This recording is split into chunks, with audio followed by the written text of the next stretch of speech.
Hello and welcome to 360 Sports on Trust TV. I am Emmanuel Fashimi and I've also got a guest on the show this morning, a regular suspect on this show, Wilfred Shiando. Welcome to 360 Sports on Trust TV. Good morning, Mr. Fash. Okay, let's go straight to business this morning. I will start from the Badminton African Championship. Yes, we talked about it last week and we looked at their progress, the progression at the tournament, and indeed at the end of the tournament over the weekend, Nigeria came back smiling. Yes, one man defying all odds on the continent of Africa, winning his record fifth title at the Senior African Badminton Championship. That is Nigeria Anuoluwapo Opeyori, five-star general, winning it back-to-back five times, and then overall making it a seventh overall for the African single men's title in badminton. What an achievement, what a massive one. This guy is it's remaining for him to go to the world stage and bring back that world gold medal.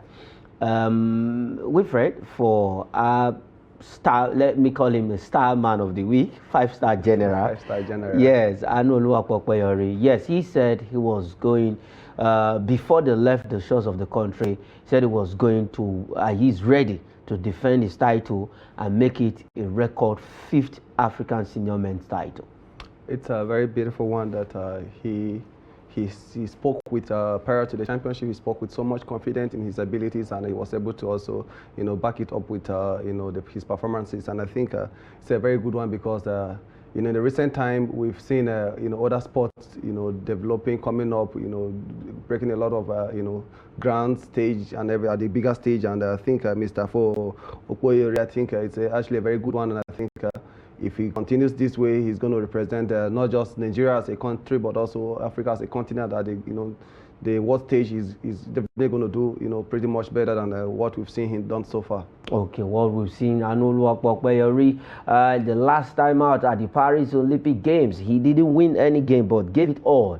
And definitely we are looking forward to the Los Angeles Olympic Games, that is in 2028, where he also, we pray he qualifies for that particular Olympic Games in America come 2028. And congratulations to Anuoluwapo Opeyori and all of the Nigerian players. Yes, Nigeria won 1 gold and 2 bronze medals at the end of the tournament, coming in 3rd position on the medal table. With Anuoluwapo Opeyori, gold. When it comes to gold covers everything. You can win 3 golds. At the end of the day, somebody who won 100 silver, 200 bronze ends up at the bottom of the medal table, and you'll be at the top. What a way for Nigeria. At least he cemented his name among the best, among the top stars. Let me take it out of the continent of Africa, because he has dominated the continent 5 straight times. I think that you are pretty right, because at the Olympics we saw him, did below what we expected him, but then coming to win the title again back in the continental stage, I think it's one way of trying to revamp his confidence, boost his confidence, and reignite his passion and ability for the game. So we should expect something pretty much better than what he's done, at the continental level. Okay, we will be expecting more from Anuoluwapo Opeyori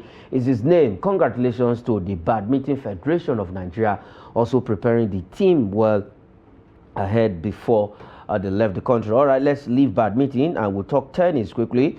This time around, players from UK, China, Hong Kong, all these players have arrived the country. Abuja is the venue for the Junior World Championship in tennis. When we say tennis, the one we know as lawn tennis, but now they removed the lawn. It's just called tennis, and now it's the World Junior Championship that will be happening. Event will start today, and is in 2 phases. We have for the first week and then the second week.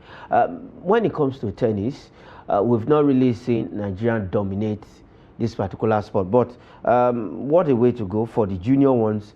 They will be pretty engaged for almost a 2 weeks tournament, and we're going to be seeing the best of tennis at the Moshood Abiola National Stadium, where the young ones a 10, 13, 15, 14, and what have you, doing battle at the court in Moshood Abiola National Stadium? I must say, whoever is behind this initiative and also ensuring that we have the host right to host, the championship, I think the person deserves some accolade. And it's rather unfortunate that for so many years, football has taken over everywhere. So a lot of sports begin to feel like they've been neglected. But then in recent time, we saw that change. A lot of sports are beginning to be recognized again, such as tennis, badminton, and the other sports. So I think it's actually a very good one to give that open field for every talented African, talented Nigerian, talented indigenous persons of Nigeria to showcase their God-given talent. So in this championship, I think it's also going to be a good one to not just discover new talent, new prospect, and of course nurture them to the bigger stage. Okay, let me ask you this. As a lover of football, if you don't play outside football, let's just on the flip now, what other sports would you have loved to venture into? Probably I would say long jump or pole vault. That's where they are. Really weird. Yeah. I'm surprised. Long jump or pole vault? Yeah, pole vault, yeah. Okay. For the junior championship, about 64 tennis players across the world are taking part in the 2025 ITF, that is International Tennis Federation Junior Circuit. It is called J30, and it will be holding at the Moshood Abiola National Stadium. Like I said, it's going to span for two weeks. Yes. Week 1 and week 2, and we'll be seeing the junior ones doing battle. All right, let's leave the tennis and quickly we'll go straight to football. Yes, they say football is the mother or the father of all sports. The same with basketball. But let's now look at the Nigerian Premier Football League. But before we look at the weekend results, yes, news. Yes, that news popped up and it was nobody saw it coming. Coach Salisu Yusuf, now Nasarawa United coach, after Kabiru Dogo left the team. Nasarawa United, I think they tested the lower division. They had the drop last 2 seasons ago, and they don't want to have the same fate again. So if they feel that Kabiru Dogo is no more the man needed for the job, and they've shown him an exit door, and they hired the services of Coach Salisu Yusuf, and well experienced man in the league. Also, with the national team, I think his weight of experience is something that they should count on. But I don't know how, available they've made the environment conducive for him to begin to give out what he's got in him as a coach. But there's football. Nobody has a permanent home, so sometimes you come, sometimes you go, and even the people who expect that they're going to have a permanent home, they end up showing exit door, which Kabiru Dogo is just one of them. So welcome to Nasarawa United coach Salisu Yusuf, and congratulations to Nasarawa United for having a new coach, and then let's see how the season turns around for them. Okay, for Coach Salisu Yusuf, his last coaching job was with Barawa FC, playing in the NNL, and we saw the scenario surrounding how he left, and now going to Nasarawa United that are deep in relegation battle. Do you think Coach Salisu Yusuf can rescue the season for them? I think that is actually one of the reasons why they hired his services, because he's a man that has got a lot of experience in him. He's worked with different, national team categories, the Super Eagles, the Chan Eagles, the Under 23, and he has also worked with the lower division in the league. So I think his weight of experience is what they need at this point in time to help them escape the drop, to avoid the drop. So hiring him, for me, I think is a good one, because a team that's struggling need an experienced gaffer to stand at the dugout to dish out the instructions to the boys, and then see if they could have the really turnaround they deserve. Okay. Coach Salisu Yusuf, welcome to the Solid Miners, as they are called. That is Nasarawa United. Now let's go straight. It was a weekend full of action in the Nigerian Premier Football League, match day 24. Yes, actions across all of venues in the country. Yes, the likes of Rangers, Enugu Rangers ended Remo Stars BT run, as also Heartland FC of Owerri overpowered the Shooting Stars of Ibadan. Before we look at the result, the two teams that are topping the table ended up losing Remo Stars lost to Enugu Rangers at the Cathedral. Same with Shooting Stars of Ibadan, who are second on the table. It's as if Remo Stars prayed for Shooting Stars to also lose their own game. It happens even in the elite league. Sometimes see Real Madrid dropping vital points, and as well as Atletico Madrid and Barcelona. Sometimes in the EPL you see Arsenal, Liverpool and Chelsea doing the same. So it clearly shows that the competition is very stiff, and the rest is widely open for anybody to step in and any other person to also drop. Okay, let's look at the result of the games played over the weekend. Enyimba, yes, Enyimba defeated Rivers United. Coach facing his former team, that is Sterling Eguma of Enyimba International, faced Rivers United, his former team. And then we have somebody who, the coach that coached Enyimba before, that's Finidi George, at the dugout for Rivers United. It was a homecoming for Finidi George, though. Kano Pillars beat Abia Warriors 1-0. Kwara United, same scoreline against Bayelsa United 1-0. We have Lobby Stars of Makurdi, your team, and Katsina United sharing the spoils at their new ground in Bauchi. Nasarawa United and Ikorodu City. Yes, this was the game that broke the camel's back, where Kabiru Dogo had to leave that team.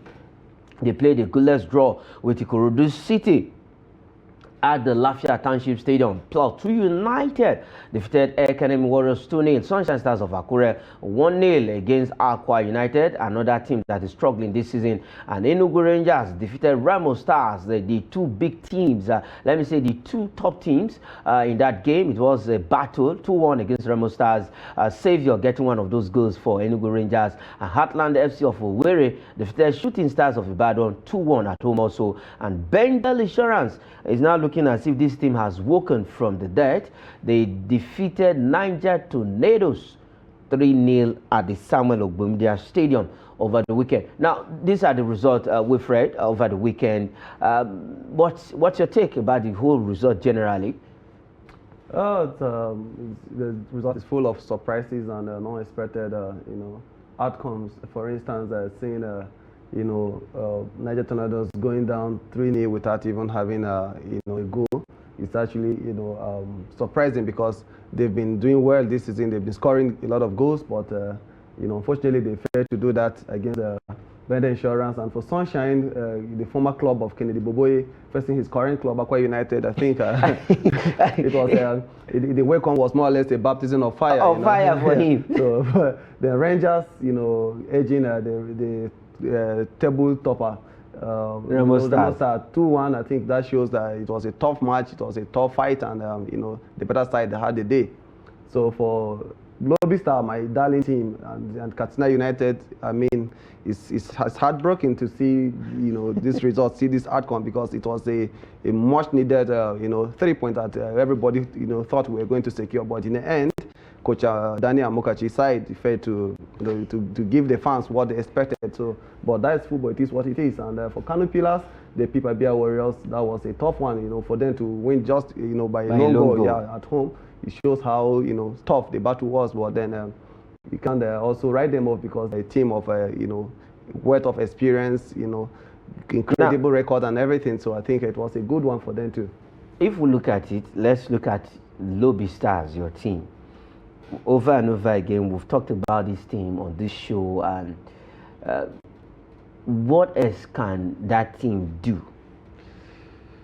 It's for me, I think it's a difficult situation now for me to speak, because some months ago we were discussing Lobby Star and Benin Insurance, your team, but now if we've resurrected from the dead, so I'm left dying alone. So we really need a turnaround. The team needs a turnaround. They need something needs to be done. I don't know, maybe administratively or from the side of the players, but something needs to be done, because as it stands, we can't even afford to even drop a point at home anymore. And we need some vital away points, like 2 draws and 1 away win to now, guarantee our going stay. to Bauchi as your adopted home ground. Now, is it that not playing in Makurdi is actually affecting the team? It is affecting the team, and I really wonder who is behind these advice, who's behind these initiatives, because I mean, Bauchi is not our home. It can't be our home. Even Nasarawa United was because of the proximity and everything. So I understand that some of the players were quite familiar with the terrain.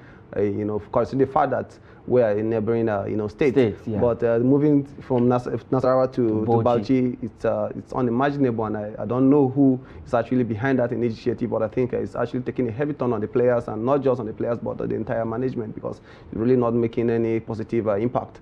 Okay. For the Nigerian Premier Football League, 16 goals were scored over the weekend with the likes of Enugu Rangers, Heartland and Bendel Insurance scoring, Plateau United scoring two plus goals in their game. All right, let's look at the table now. We will discuss the table of the Nigerian Premier Football League now. Let's have the table on the screen as we look at what it means for some of the teams that got a win and those that we had Lobby Stars playing draw, the only draw of the weekend in March day 25 and March day 24 in the Nigerian Premier Football League, but others were a home win for other teams. If we can have the table on the screen now, so that we'll be bringing the table to you. But for Remo Stars, they still lead despite that loss to Enugu Rangers. They have 48 points. Shooting Stars still having their 40 points. No addition. They were looking to reduce it to 5 points, but it didn't happen that way. But for Remo Stars, let's talk about Remo Stars right now. 3 years ago, this team came on board and they've been fighting. Is it that we're going to see them this season? Is it the season they've been waiting for the past 2 years? They've always been like this for the past 2-3 seasons. They've always been a team, title hopefuls. Most times, they'll top the league, and then towards the end of the league, you see them dropping, So this time around, I hope they're able to maintain and cement their place at the summit of the log, and win the league at the end, because they've contributed. For me, not just as a team, but as a management. I think the management of Remo Star has actually contributed immensely to the growth and standard of the league. They've brought a lot of glamour. They've brought a lot of standard and publication. So I think they deserve to have something to take home.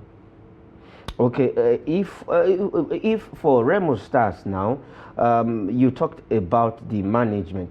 Is it that we cannot have other clubs in Nigeria emulating? Because indeed, like you mentioned, the management of Remo Stars. Is it that can't we borrow a leaf from what this particular team is doing? I'm sorry to say this, Mr. Fash. You see, as far as government continues, most of these teams continue to be, funded by government. It's going to be difficult for us to move to a certain stage, because there's a lot of conflict of interest from, some of the allies, government allies, brother, cousins. When someone operates a business independently, he has the, autonomy, he has the power to fire and to hire, when things are not going right. We saw the incident last season in Heartland when the coach, played, I think, 9 matches, no win, and another coach was brought in. And then just after a few games, the coach was reinstated because of his association or close, with some persons at the top echelons. In the government, settings. So if we continue this way, it's going to ban. It's really, bringing down our league, because this is not how it should be done. We all understand how football is handled. We all understand how football is operated. But then, here in Nigeria, everything, it becomes political when you allow, a lot of government interference in the teams, funding of the team, hiring of the players, recommendation of the players, and then for Remo Star, it's one individual who handles the team as a serious-minded businessman who knows exactly what he wants and how he wants it to be done. So I think if other teams can also, emulate that way by, privatizing some of these teams and then allowing private investors to come in, I think it's really going to bring a new face into the league. Okay, bring a new face to the league. The table is on the screen right now. Let's just run over the table, and we'll still talk about one or two of the league. Remo Stars, like I said, leads the charge with 48 points after 24 games.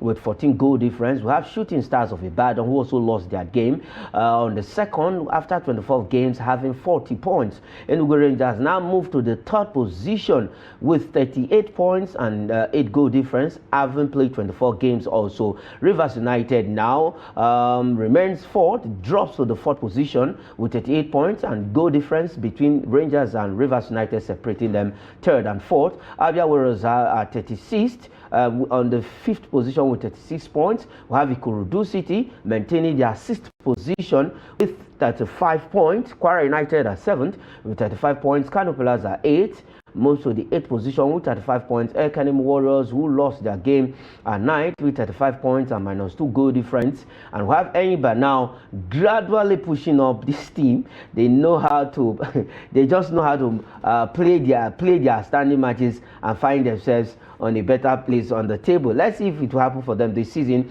They are now 10th with 34 points after 24 games also. So all teams have played 24 games. Let's look at the flip side of the table quickly. The second side of it, let's see the team that leads.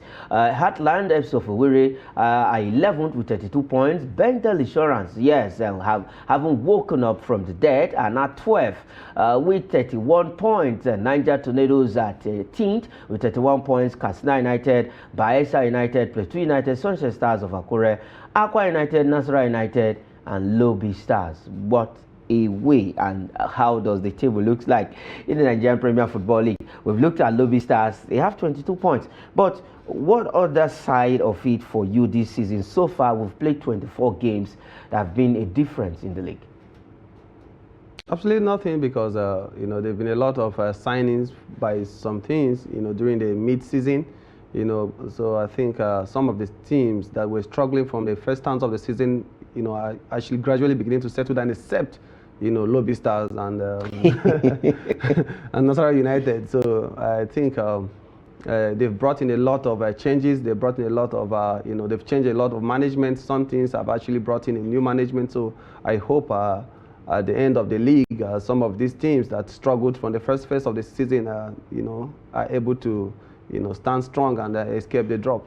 Okay, escape the drop for Enyimba. They are 10th on the table, and Lobi Stars are 20th.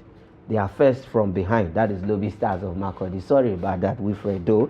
It's football. But let's see the teams that will go to relegation this season. Bendel Insurance are up there. They've pushed their way out of the relegation zone. All right, let's leave the Nigerian Premier Football League and go straight to the English Premier Football League, that is EPL. They say it is the most glamorous, exciting, the biggest league in the world. Yes, what a way for the weekend in English Premier Football League, and it was a good news for one Nigerian star, Super Eagles player. Yes, scoring his first goal of the season. That is Kevin Bassey, getting that win for Nottingham Forest. It was a battle of Nigerians. Over the weekend, Nottingham Forest against Fulham. We have Olaino at the Forest side. We have the Iwobi and Bassey for Fulham. So it was Super Eagles versus Super Eagles. It was a battle of brothers.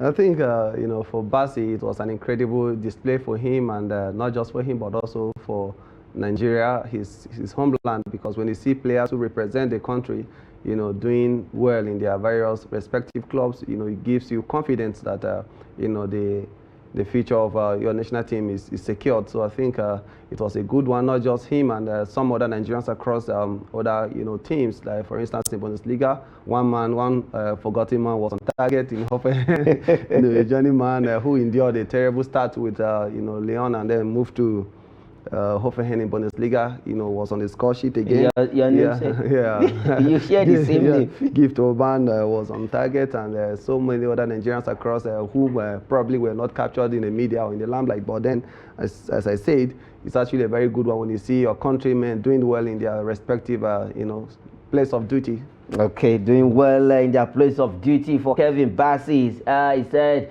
it was a proud moment for him after scoring that goal. All right, let's look at the English Premier Football League result. Yes, one team. Sorry to all Manchester United fans out there. Brighton hammered Chelsea. It was a Valentine gift to Chelsea. The boys from the bridge. they got their Valentine gift on Friday against Brighton. It was 3-0 at the American Express Stadium, while at the King Power Stadium, and a London team, another London team getting a win. That is Arsenal against Leicester City. Aston Villa and Ipswich Town, they share the points 1-1. It ended at the Villa Park. And at the Craven Cottage in London, Fulham defeated Nottingham Forest 2-1. Manchester City, yes, they've woken up also from their slumber. Over the weekend at the Etihad, they defeated Newcastle United 4-0. Southampton lost to AFC Bournemouth at St. Mary's 3-1.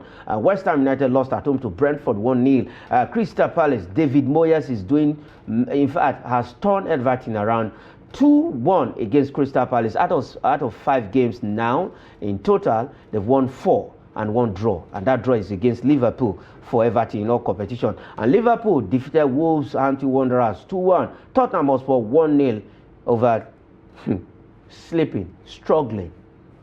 What adjective would I use in qualifying Manchester United? 1-0 over the weekend. These are some of the results we've read. Which of the results you fancied most over the weekend for the English Premier Football League? I think it's that of Manchester City, waking up from their slumber to beat Newcastle United 4-0. It shows that the title race is still tight. And for me, I think it's a wake-up call to other teams at the summit, because when you see a team that struggles, and in the end comes out with this result, it shows that mentally and psychologically they're beginning to settle in, and they can still give you a run for your money. Fight. Good fight. And then for Tottenham Hotspur, beating Manchester United, it's a mixed feelings. They let go of their legendary striker, who also served as an interim coach, Ruud van Nistelrooy, to Leicester City, and is also having a baptism of fire over there in the Leicester City King's Power Stadium. Yeah. And then they brought in Ruben Amorim. They call him the Amo. Yeah, the Amo man is beginning to be, to struggle. Is beginning to find it life at Manchester difficult. So I think for me, in my honest opinion, they have to give these coaches time. They have to give Ruud van Nistelrooy time, even if it means going down with them to the championship, and also for Ruben Amorim, they should give him time, even if it means not qualifying for any Europe Championship.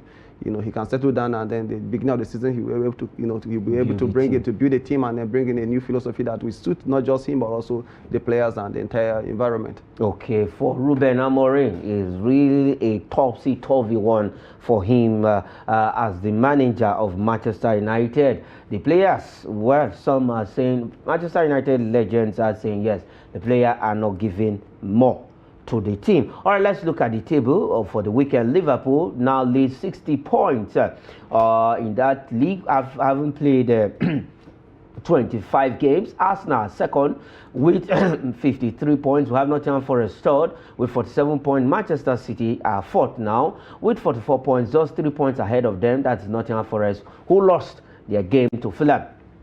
We have Bournemouth, who are fifth with 43 points. Chelsea are sixth with 43 points. Newcastle United seventh with 41 points. Fulham are eighth with 39 points. Aston Villa ninth position with 38 points. And we have Brighton in the 10th position with 37 points. The flip side of the table, quickly, let's look at the flip side of the table. We have Brentford with 34 points on the 11th position. Tottenham Hotspur are now 12th with 30 points. Crystal Palace are 13th with 30 points. And Everton now moves above Manchester United with 30 points on the 14th position.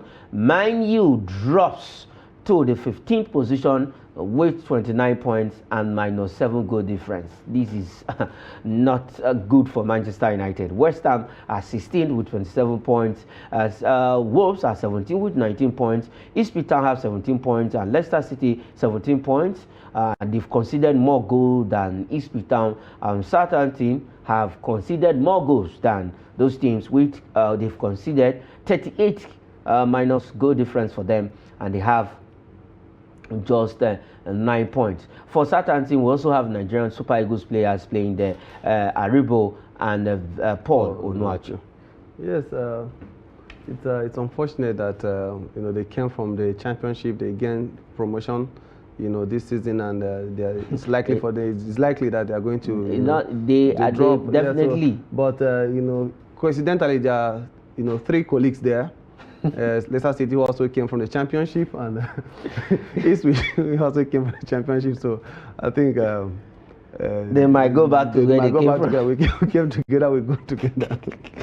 Okay, let's see if that will happen, but it's just what it is. Football sometimes gives you some kind of funny result. That is it for the English Premier Football League for the weekend. And congratulations to Kevin Bassey getting his first goal of the season in that win over high-flying Nottingham Forest. All right, let's go straight to La Liga. Yes, we'll look at this also, where a Super Eagles player, I felt for him after that long layoff of injury. Coming back, he had some struggles, and now let's see this what this goal will mean for him. That is Sadiq Umar getting his first league goal for Valencia.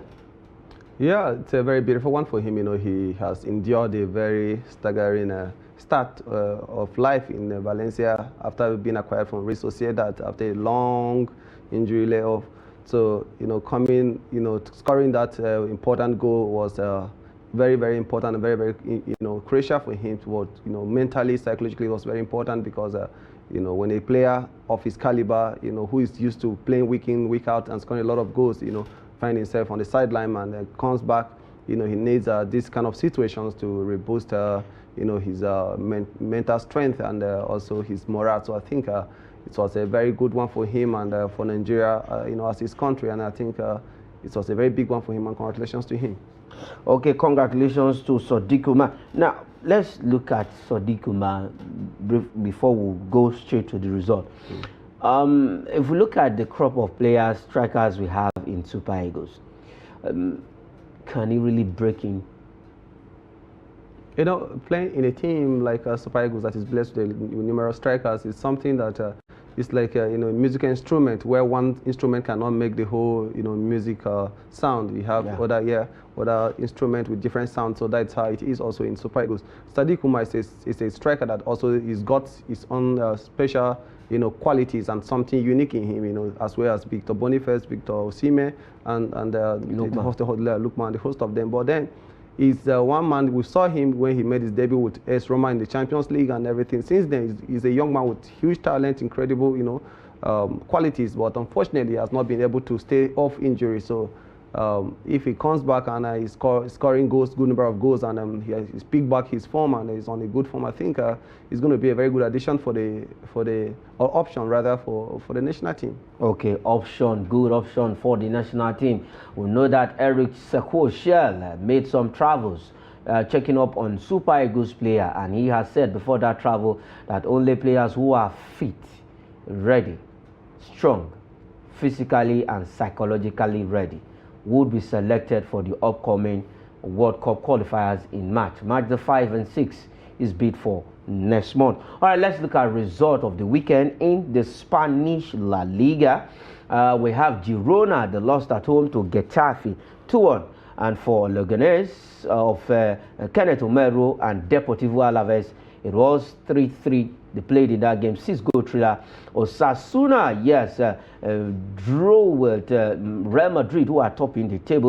Atletico Madrid also, a team from Madrid. They drew their game at home at the Wanda Metropolitano Stadium, 1-1 against Celta Vigo. Villarreal and Valencia playing a 1-1. Yes, Sadiq Umar getting that goal for Valencia in that game. It was 1-1 they played. Espanyol and Athletic Club also drew 1-1. And then for Real Valladolid, they were hammered by former Elche Henacho team. Okay, we still have Chidera Juke in there. They defeated Real Valladolid 4-0. And then we have Real Mallorca beating Las Palmas 3-1. And Real Betis 3-0 against Real Sociedad. Quickly, for Real Betis, one man who left Manchester United. Why is it that any player that leaves Manchester United, because I'm out for Manchester United fans this morning, any player that leaves that team, goes to any other team, ends up performing well. Now, a case of recent, we've seen what Anthony is doing for Real Betis. He has won man of the match twice, back to back. Now he got a goal. wonderful performance from the young man. Is it that Manchester United is the problem to the players or the player themselves? Football is more psychological than physical, we see. And also some players are built for smaller teams and not for bigger teams. Okay. So we can also not completely say that when a player leaves Manchester United, he begins to do well, because for Anthony, probably he was too, the standard of demand for Manchester United was too much for him, too high for him to, justify his purchase. So he has gone where, the playground is a little bit low of his standard, where he can rule as a king, But in Manchester United, for you to be a king, you have to start. They remind you of Cristiano Ronaldo, David Beckham, and Eric Cantona. So, but for Betis, all those names. Yeah. So for Betis, I think it's actually a very good one for him. So, well, let's see how consistent he continues his form. And for Sevilla, we have another Nigerian there, Akojero. Yes, Akojero. Painful one. So it was a very good one for Sevilla, who let go of Kelechi and bringing in another Nigerian. Bringing another Nigerian, but then we just have to keep giving our support to them and see how the team. We hope the team also escape the drop, so that we get to watch more of them in the coming season. Okay, for Akor, he was out injured during the training process before he even kicked a ball for the team in a non-competitive game. So we wish him quick recovery, alongside Chidera Ejuke, who is also battling with his form, having come back from injury. So we have two Nigerians still in Sevilla in Spain. All right, let's look at the table of the Spanish La Liga quickly. And like I said, Real Madrid still top with 51 points. They've played 24 games. Atletico Madrid has 50 points at second. Barcelona, who has a game in hand, have 48 points. If they win, they will be topping the table on goal difference. Athletic Club are fourth with 45 points, and Villarreal are fifth with 41 points. Rayo Vallecano are sixth with 35 points. Real Mallorca are seventh with 34 points. Real Betis now move to the 8th position with 32 points. We have Osasuna on the 9th position with 32 points, and Girona are 10th with 31 points. The second side of the table, where we have the likes of Valencia, Sevilla, who has Nigerian playing there. Real Sociedad are 11th with that is the team of former team of Sadiq Umar. With 31 points. For Sevilla, they are 12th with 31 points. Getafe are 13 with 30 points. Celta Vigo are 14 with 29 points. Espanyol are 15th with 24 points. And Leganés are 16th with 24 points. Las Palmas, Valencia, Deportivo Alaves, and Real Valladolid at the bottom of the Spanish La Liga with 15 points, having played 24 games and minus 37 goal difference in there. But for Valencia, we pray, just because of our own brother Sadiq Umar, they should just, the season still has some games to go. They should not just find themselves playing in Segunda B of the Spanish La Liga. All right, let's leave the Spanish La Liga and quickly look at some transfers on the show. We know it's a mid-season transfer. Yes, some transfer can still happen despite the end of the official transfer. We saw that is just some weeks ago. But transfers still go on. We'll still have some transfer that will be coming up at the end of the season. But one man also, let me call him a traveler, has switched, coming back to where he made some good names for himself. That is Kadiri Atana Musto, Belgian Pro League side, Denda FC, who are ninth on the table. But for Kadiri, coming back to leaving Romania and coming back to Belgium, what a way. Yeah, that's a very good one for him. It's a young man, a young lad, full of energy, full of, very ambitious, and he wants to see his career, go up. So I think it was a very good one for him to move to the Belgian league, where he once had a spare. He endured a very difficult season in the Romanian league, and then coming back to Belgium, for me, I think it's a way of, trying to, revamp his ability, his career, and also find a better place to settle down, because for Belgium, it's more or less like a home for him. So I think it's a very good one for him, and I can only but wish him the best of luck. Okay, as a young man, going to Denda FC, Do you think it's going to really help him? Belgian Pro League is also one big league in Europe. We've seen teams like Anderlecht. Over the years, a lot of Nigerians has played in Belgium. I can say if we look at the quota, Nigerians has played in Belgium and Portugal more than any other European country. Yes, exactly. You know, and not just that, the Belgian league for quite some number of years now. They've produced a lot of stars, the likes of Lukaku and everything. So it's actually a very good, avenue for upcoming players to, to actualize their full potentials and move to the bigger stage. So for Kadiri, I think he's one young man that he's just in his mid-20s. So I think it's a very good one for him, and it's an environment where we all hope and we believe that it's going to provide for him that desired atmosphere that he needs at this particular point of his career, and to move up. Okay, we're still looking at transfers. Now we'll switch to another Nigerian who probably, possibly, maybe, just maybe, might switch to La Liga. Atletico Madrid makes Leicester City midfielder Wilfred Ndidi top target. Yes, for Wilfred, is there anything to still play for in Leicester City?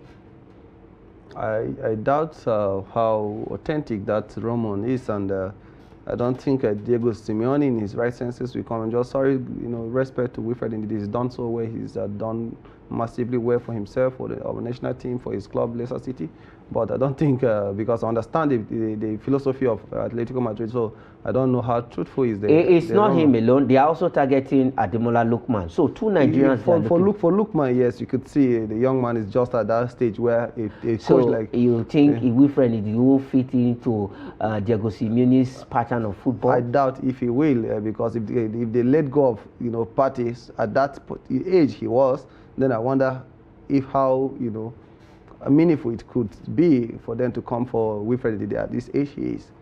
Okay, for Wilfred Ndidi, let's see. He's also part of transfers rumor just last season and at the beginning of this season. He almost left Leicester City, but he stayed put. Let's see if that will happen. Also, for Atletico Madrid, they are also looking for Ademola Lookman, and we know that Juventus has also entered into that race, and they are chasing Ademola Lookman alongside Victor Osimhen. But quickly, for Nigerian players, we want to see them play in some of these top big teams.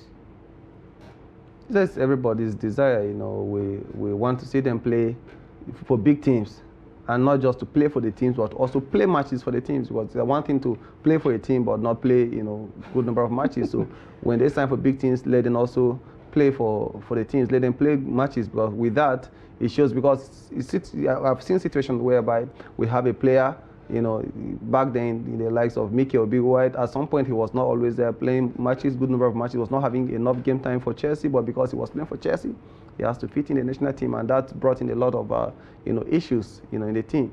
So you have a player playing for the biggest team in the world, yes, that's good, but is he playing also matches for the team? If he does not, and you leave the player on the bench, everybody's like, oh, why do you have to leave a player of this pedigree playing for that plays for such a team on the bench? So when you have a player signed for a bigger team, it's also expected that he play a good number of matches that will also translate in his presence in the national team. Input. Okay, let's see how that goes for Wilfred Ndidi. Yes, well, the season will end and we'll see if that will happen. We're still talking transfers quickly before we go away from the show. Let's take these. Alexander Isak. Yes, this guy, any team that will get him definitely will not regret paying that amount of money. For Newcastle, they are ready to sell Alexander Isak for a whopping £83.3 million this summer. And this guy came from Switzerland and from Basel, but see what he's doing. He went to Spain and now he's back. It seems like Arsenal actually went for him, and they just, they Arsenal what they normally do. But look at what he's doing for Newcastle. And now if you want to buy this man, you cost £3.3 million. That is a staggering 90 million euros or thereabout. Yeah. But then, as I said, this is first season he's really, playing for Newcastle. Playing for Newcastle with these, figures, as his goal scoring figures. So let's see how consistent it's going to be. Let's be sure that the season is not a fluke to him. And also, You see, as I said earlier concerning Anthony, of a former Manchester United player, some players are built for just mid-table teams, and then some are built for bigger teams. So if he's doing well, if he does well for Newcastle, how sure are we that he's going to, be able to, withstand and also absorb pressure when he signs for a bigger team? This big money moves actually comes with a lot of tasks, a lot of challenges. So it's not just about signing a player, acquiring a player services with huge figures, but how strong and how capable is the player to justify his acquisition. For instance, the case of Harry Maguire, coming from Leicester. He's not a bad player. But when he came to Manchester, it's a historical team with a lot of royals in the locker room, and you come in with that a figure everybody is expected to instead of you to just start giving them what they paid for instantly, and then it never happened, and then in the end he became number one enemy to even the Manchester United fans. So for Alexander Isak, thank God he has redeemed himself. Yeah, he has under Amorim there. He's a fantastic player, and of course the Portuguese style of play, they always want defenders to keep ball, not always kicking ball to the head. So, and he's actually one of the few defenders that can actually play to the feet. So yeah, of course, we're glad that we're seeing the new version of him. So for Isak, whoever is coming for him should have a rethink, because for me, I think it's not a bad player. It's not but we've watched him play. Week in, week out, he's done incredibly well for Newcastle, and he's doing well. Incidentally, his team is struggling. It's not where they're supposed to be, but that 83.3 million pounds, I think is quite huge. For me, I think it's ridiculous. So okay, for Newcastle and Isak,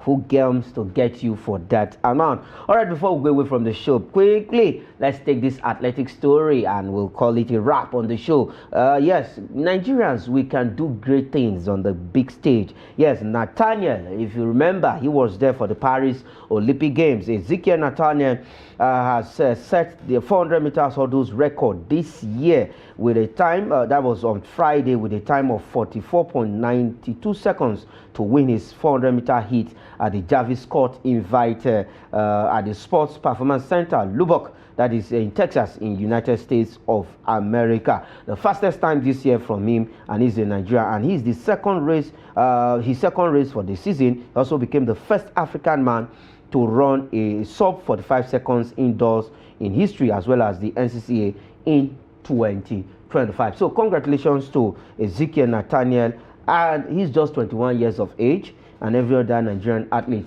We've read Nigeria we have the potentials, and for him this year, I think this is a sign of good thing to come for him. He made the semis at the Paris Olympic Games, but didn't make the final cut. He didn't really get to the podium in the 400 meters final in Paris. It's a good one for him. You see, the thing is, having the raw material is a different thing, and having the factory to produce or to turn the raw material into finished material is another thing. So, and as I always emphasize, we are blessed with abundance of talent in every field of discipline as far as sport is concerned in Africa. But then we also need an enabling environment to harness these talents, to make sure that all their potentials are well nurtured, and they are also provided with adequate welfare, because you cannot win medals and go to your bed empty stomach. So it's also equally important that they are also provided with their basic needs, and create a good atmosphere for them, good environment for them to continue to excel, and then take the name of the nation and the continent to the global stage. Okay, that is what we believe in it on the show 360 Sports this morning. Wilfred, thanks for coming on the show. It's a good one having you around. It's my pleasure, Mr. Fash. All right, that is it on the program. I am Emmanuel Fashimi, saying thanks for watching.